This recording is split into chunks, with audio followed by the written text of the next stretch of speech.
Hi, so today I'm going to be talking to you about the Great Western Schism or the Three Popes or whatever. It's this period from 1378 to 1417 in which there were two, but then a third one came along, rival popes, essentially fighting for the power of the papacy. And they each had their own following, their own sacred college of cardinals, and their own administrative offices. It was a really chaotic time for the Roman Catholic Church.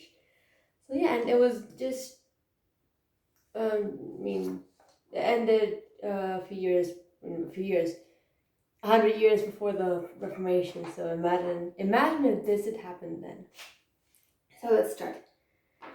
After 70 years, around 70 years of the Avignon, sorry for my pronunciation, by the way, it's horrible. So after 70 years of the Avignon papacy, the papal residence was returned to Rome. So instead of being in Avignon, it was now in Rome. Well, the Archbishop of Bari was elected, and because popes changed their name, instead of being whatever his name was, now he was Pope Urban VI. Pope Urban VI wasn't exactly the best pope out there. He was very hostile to his cardinals, and well, this didn't really sit well with these cardinals because during the Avignon years, they had assumed great powers and they had become really important. But, well, Pope Urban VI, he wasn't exactly kind to them. So a group of cardinals then decided, that's enough, we're changing. I don't like this pope, we're just gonna elect another one because we can. And they moved to Anagni. I'm sorry, the pronunciation's terrible. Anagni, yeah. And they elected Robert of Geneva as a new pope. Now remember, popes changed their names, so instead of being Pope Robert, it was Pope Clement VII. So at this point, remember we have the Pope in Rome called Urban VI, and now we have the Pope of Anagni, who would go on to take residence at Avignon, Pope Clement VII. You have two popes. And there was no official pronouncement that Urban VI's claim to the papacy was legitimate. So, I mean, it left, like, people were saying, so who's the real pope? Is it Urban VI? Is it Clement VII? People didn't really know. Nowadays, historians do agree that it was Urban VI, the actual pope, because he was the one who was elected. And then, because, I mean, Clement VII, he was elected because of opposition, not because of anything else. Pope Urban, he was elected purely because he was the next pope. So, what was the effect of this schism? By the way, schism is a divide in the church. Well, I forgot where Avignon was, but there's a divide, a physical divide, national. Yeah, I mean Avignon is in France. What I was saying, and well, Rome is obviously in Italy. So, the followers of the two popes were divided. Each was with their own pope, but I mean, one was in France, one was in Italy. They weren't exactly, close together. And there was a huge divide. It's also not as like they were mixed in the same city. No. Quite far away from each other and quite a huge divide. Like you weren't just, oh, who am I with? If you were in Italy, you were with Pope Urban. If you were in France, you were with Pope Clement. So, political antagonisms of the period because of this conflict between the popes were really highlighted. Don't forget that the Roman Catholic Church had huge amounts of power during this period. I think it was 150 years earlier, even like 200, the whole Crusades had happened. That's by the Pope. So the Pope and religion, for that matter, held a really important place in people's lives, in society. Not only in Italian, but also French, English, Spanish. I mean, not in Spanish at the time. They were with with the Moors, but the Roman Catholic Church in Europe held a really important place. Yeah. So, well, the rival popes kept on. There's a bit of not really, but a bit of a high school drama. So they kept denouncing each other, like not exactly like this, but you suck. No, you suck. You suck.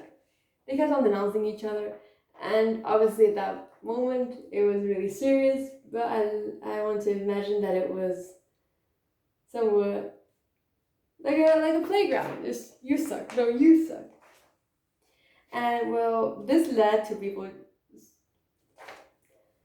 losing a bit of faith in the papacy, not in the church and the papacy, so the papacy itself, it lost prestige. So, how did this whole thing end? Because it's not looking good for the papacy. And as we all know, the papacy is still today, it's still there. So, the University of Paris decided to make up several proposals to end the schism because they had had enough. Like, let's just end the whole schism here. Can we just get along? Well, they offered a couple of solutions. One of them being you guys can both resign and no longer be popes, or you can get independent council to decide on this. Well, this last option would be more in line with this new conciliar movement that had been emerging, which essentially stated that a general council would, in theory, have more authority than the actual pope. Now, you're Pope Urban or you're Pope Clement, and they're telling you, you have two options. You can either, resign, or you can let a council, decide for you, but they may decide for your opponent. So, what are you going to do? Well, you're obviously going to say, no, I want to stay in power. And that's exactly what both popes did. None of them accepted the solution, any of the solutions. So, cardinals from both sides met and formed the Council of Pisa. Both sides were just fed up. Like, can we just get along, please? We're part of the Roman Catholic Church. We shouldn't have two popes. So they met in 1409, and they said, okay, good. Instead of having two popes, we can have another pope. Like, this is the pope. This guy. No one else. But instead of having one pope, now they had three popes. This guy was Pope Alexander V, who was then succeeded by Pope John the 23rd. A lot of Johns. Then Emperor Sigismund, he told John, well, you are going to convoke the Council of Constance in 1414. And, well, you are now deposed. The papacy between Alexander V and John XXIII, that was relatively short-lived. The council met in 1409. Alexander was made pope in 1409, and then 5 years later, after another pope had taken the papacy, that guy was deposed. This council also, in this council, the Roman Pope, so Gregory XII, who he was the successor of Urban VI, he resigned. He's like, I've had enough. Okay, fine, I resign. I'm not Pope anymore. And then Benedict XIII, who was the successor of Clement VII, he's like, yeah, I kind of like to stay where I am. Can you just keep me as Pope, right? Because I'm good with you guys. Well, the claims of him, his own claims, were dismissed because he didn't really have any claims. It was either the Pope elected in the council, who was deposed, because that was not the actual Pope, but the Pope elected to end the schism, but he was deposed. And the other Pope was the Roman Pope, that was the actual one, but he resigned. And they have this one, who was just a Pope made to oppose the Roman Pope, so he didn't really have any claim, so his claim was abandoned. And, well, the Roman Catholic Church said, let's just do an election, elect another guy, and end it. That's exactly what they did. In 1417, Pope Martin V was elected, and the whole situation ended there. That's that.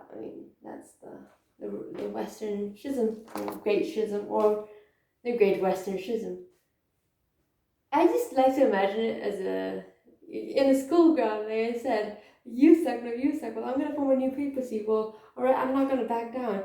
So then a new pope is elected, and the guy's like pretty useless, and then he gets deposed. I don't know, kind of funny because like 3 popes. It's the papacy.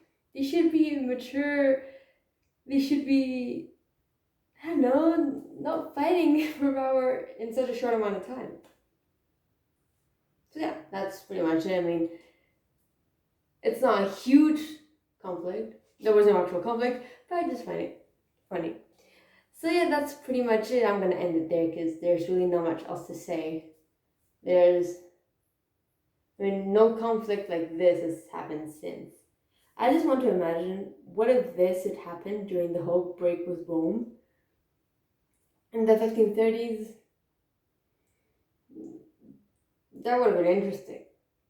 Like, how would they have handled that? Like, break with Rome and the Great Western Schism. And I like to imagine it, and that's a good thing about history. You can kind of imagine your own endings. So yeah, that's pretty much it. Yeah, thank you for watching. Bye.